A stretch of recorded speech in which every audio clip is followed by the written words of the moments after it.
Hi welcome to savarna vlogs. இன்றைக்கி நம்ம என்ன பார்க்க போகிறோன்னா தஞ்சாவூர் ஸ்டைலில் ஒரு ஸ்வீட் ரெசிபி தான் இன்றைக்கி பார்க்க போகிறோம். அசோகா இது வந்து தஞ்சாவூர் ஸ்டைலில் திருவையாறில் வந்து ரொம்ப ஃபேமஸான ஒரு ஸ்வீட் ஐட்டம். இதுக்கு வந்து தேவையான பொருள் வந்து பாசிப்பருப்பு. அதை வந்து ஒரு கடாயை வச்சு அது வந்து வாசம் வர வரையும் நம்ம வந்து வறுத்துக்கலாம். நல்லா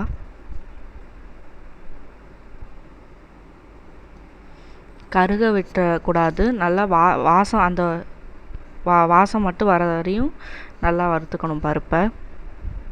இப்போ வந்து நல்லா வறுத்தாச்சு. ஆனால் வந்து கறிக்கிடக்கூடாது. கருக்குனா அசோகாலாம் அந்த ஸ்மெல் வந்து உங்களுக்கு வந்து தெரியும்.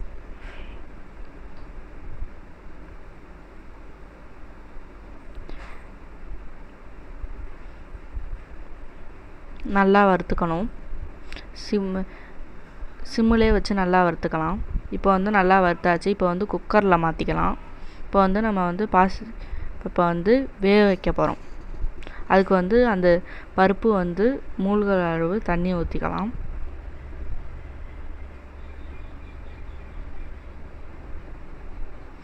விசில் போட்டு வச்சிடலாம்.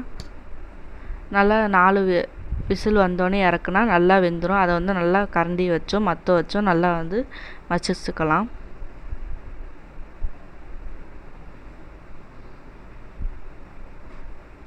நல்லா மசிச்சுக்கணும்.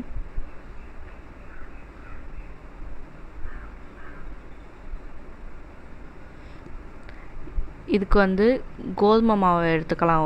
ஒரு கப் கோதுமை மாவை எடுத்து நல்லா வறுத்துக்கலாம். லோ ஃப்ளேம்லேயே வச்சு நல்லா வறுத்துக்கலாம். இது வந்து நம்ம அசோகாவுக்கு வந்து கொழகொழப்பு தன்மை தரதுனால நம்ம வந்து கோதுமை மாவு சேர்த்துக்கலாம். கோதுமை மாவை ஒரு பாத்திரத்தில் மாற்றிக்கிட்டு அதை தண்ணி ஊற்றி கட்டி இல்லாமல் நல்லா கரைச்சிக்கணும்.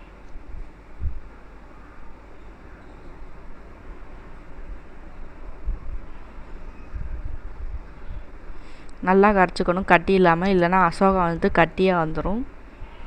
நல்லா கட்டி இல்லாமல் கரைச்சிக்கணும். இப்போ வந்து நம்ம வந்து அந்த பருப்பை வந்து அந்த ஸ்டவ்வுக்கு மாற்றிக்கலாம். மாற்றிட்டு அதை வந்து கூட வந்து 2 கப் சர்க்கரை, தேவையான அளவு சர்க்கரை போட்டு நல்லா கலந்து விட்டுக்கலாம். சர்க்கரை கலந்தோடனே தண்ணி ஆகும்.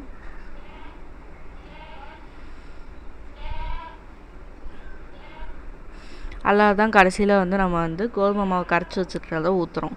இப்போ வந்து நல்லா தண்ணி ஆகிடுச்சு. இப்போ வந்து ஃபுட் கலர் சேர்த்துக்கலாம். ஃபுட் கலர் சேர்த்து நல்லா கலந்துக்கலாம். எங்கள்கிட்ட ஆரஞ்சு இருக்குது, ரெட்டு இருந்தாலும் உங்கள்கிட்ட நீங்கள் இன்னும் சேர்த்துக்கலாம். இப்போ நல்லா கலந்துக்கலாம்.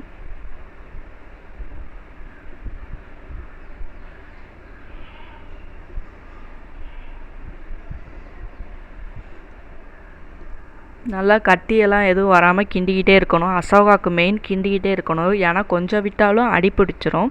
அதனால் நல்லா கிண்டிக்கிட்டே இருக்கணும். நல்லா திக்காகிற வரையும், அதாவது கொதிக்கிற வரையும் நல்லா கிண்டிக்கிட்டே இருக்கணும்.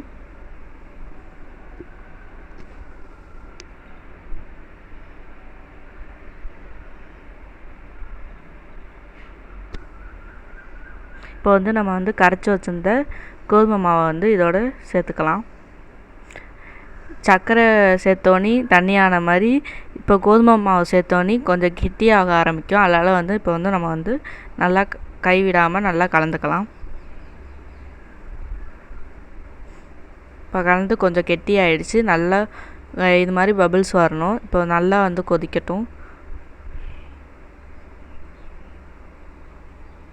நல்லா கொதிச்சாச்சு. நம்மளுக்கு வந்து அசோகா வந்து இப்போ வந்து நம்மளுக்கு ரெடி ஆகிடுச்சு.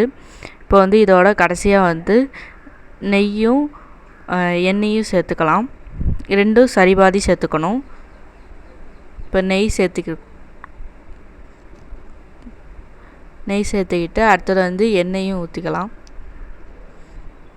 உங்களுக்கு ஆயில் தேவையான அளவு ஊற்றிக்கலாம். இப்போ இது மாதிரி நல்லா கொதிக்கணும். நெய்யை வந்து கொஞ்சம் கொஞ்சமாக சேர்த்து நல்லா வந்து கலக்கிக்கலாம்.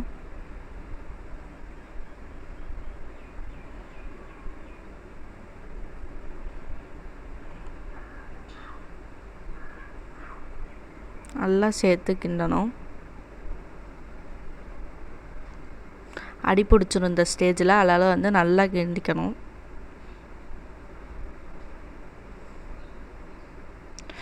நல்லா வந்து கொதிக்கணும். தண்ணியாக இருக்குதுன்னு பார்க்காதீங்க, அது வந்து கொஞ்சம் ஆற ஆற தான் வந்து நல்லா வந்து கெட்டியாக வரும்.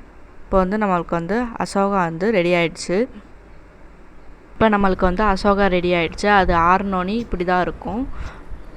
இதை வந்து நீங்கள் ஃப்ரிட்ஜில் ஸ்டோர் பண்ணி வச்சு 10 நாள் வரையும் கெடாமல் நம்ம வந்து சாப்பிட்லாம். தேங்க்யூ ஃபார் வாட்சிங்.